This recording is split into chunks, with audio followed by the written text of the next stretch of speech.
The first cultural safety training plan worldwide to be implemented into the curriculum of medical specialist training launched this week at Te Whare Waka o Pōneke.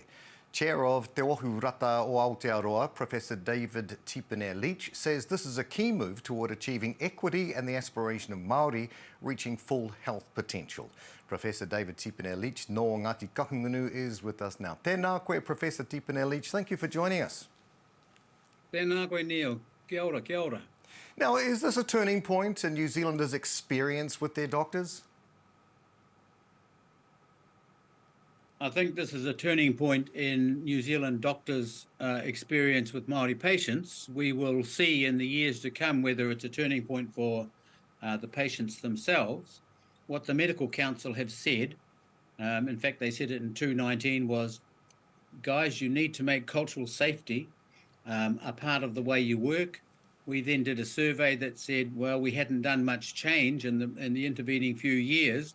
So a year ago, we started working out a training plan for those colleges who train people to be specialists in cultural safety. So this thing that we've introduced is simply the training plan. Right. We've got the training plan across to the colleges who now need to begin the implementation of cultural safety training for their specialists. And how will the training plan, how is it expected to be implemented and to work? Well, can I tell you that the training plan is not about Māoris or Pacific people or people of other cultures. The training plan is around how do I look at myself, how do I look at my biases, how do I look at my attitudes and my stereotypes about my patients, and how do those things affect the way that I work in a consultation with patients. So that's kind of cultural safety. It also, you can imagine then that it asks you to think through your wider relationships with equity. How does all those outcomes that affect outcomes for patients, what happens to populations? So in some ways, this is really about thinking through the big C word, the colonization word. So it's a big ask, it's a big piece of work. It's about me as a doctor, us as providers, and how we are doing the best, or perhaps not quite so well, for our patients and our groups of patients. And of course, you just mentioned that the focus isn't solely on Māori health outcomes. So what are some of the culturally safe practices that we hope to be taught? Well, there is a very wide definition of cultural safety, and some people include, things like being able to pronounce names correctly and being able to live with big whānau in your consultation room. We would think that those were culturally competent skills, cultural competence skills, whereas the whole cultural safety argument, the big picture of cultural safety, yes, it includes Māori people, no doubt.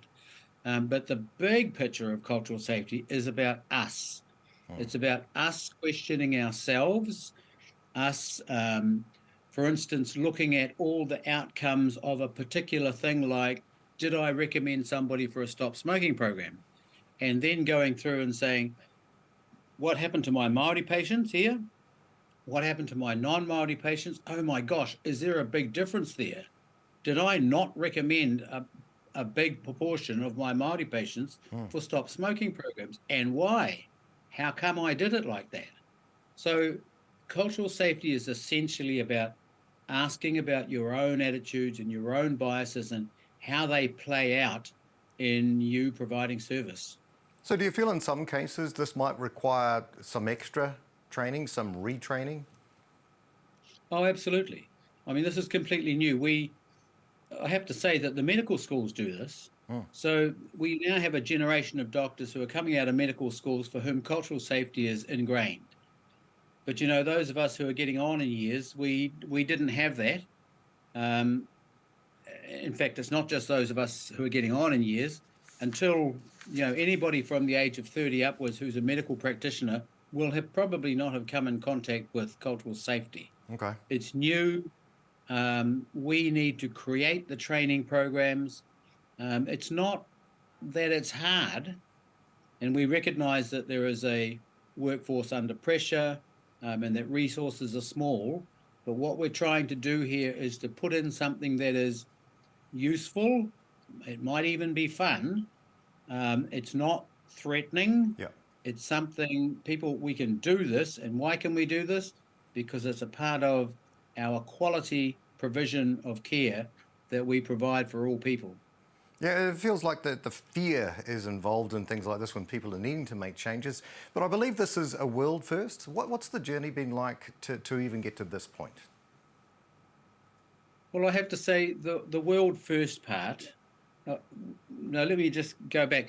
You might remember back in the 1990s that cultural safety was around in the nursing profession. So, I mean, we're not really a world first. We are 30 years behind our nursing colleagues. The world first part is that, and I might also add that other jurisdictions in Australia and in Canada and in the States, they have cultural safety programs, but their programs are voluntary. They are not across the board. They're not systematic. This world first part is that the Medical Council has put it up. It is automatically going to the Council of Medical Colleges. They are systematically going to apply this across all colleges, and all doctors from when we're up and running, perhaps 12 months, from 12-month onwards, will be getting this training incorporated into their everyday professional lives. That's the world first part, systematic Okay. application of cultural safety. So, with the shortages that we tend to have around the sector for now, particularly following COVID, do you believe that we'll have the numbers of staff and people working in this sector to be able to implement this plan as much as perhaps it should be?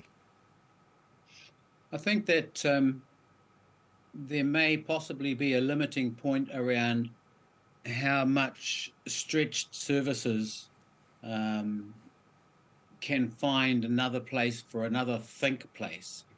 But remember that this is not something that you have to spend a great deal of time doing, um, but it is something that if you do well, you will apply it across a great part of your working life. So this is good quality care. And there is no argument against the provision of the highest quality care that we can possibly provide. The training program is about helping doctors, um, and in this case they are doctors, but helping doctors who are, a bit under the gun with hard-working lives and what have you, be the best version of themselves that they can, and to be giving the best service that they're able to give. Beautifully said. Professor David Tipene Leach, thank you so much for joining us today. Ngā mihi. Kia ora, Neil. Thank you.